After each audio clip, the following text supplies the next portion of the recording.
With no agreement over ICE reforms, the Department of Homeland Security is shut down. Federal employees, including TSA agents and FEMA workers, are on the job without pay.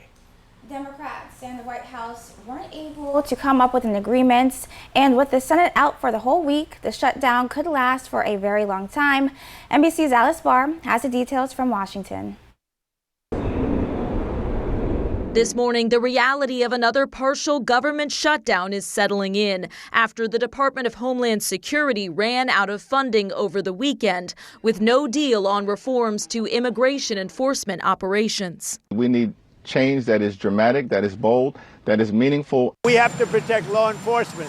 While negotiators struggle for common ground, ICE and Border Patrol at the center of the dispute are still funded through what President Trump called the Big Beautiful Bill, while critical workers at FEMA, the Coast Guard, and TSA are once again working without pay. People's lives and livelihoods are being played with here. Union leader Andrew Cardosa says many TSA agents are still recovering from the last shutdown in the fall that snarled air travel for weeks. He says they can't afford another extended stretch without pay. For me, eventually, it's going to come down to, do I put gas in the car to go to work for free, or do I put food on the table with that money for my kid? Democrats argue they have to stand firm in the wake of the shooting deaths of 2 American citizens by federal officers. They're demanding changes, including a uniform code of conduct for ICE and Border Patrol, judicial warrants before immigration arrests, and no masks on officers.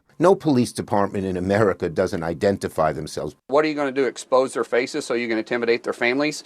What we want is ICE to be able to do their job. Congress is out until next week, but could come back to vote if there's a deal. In Washington, Alice Barr, NBC News.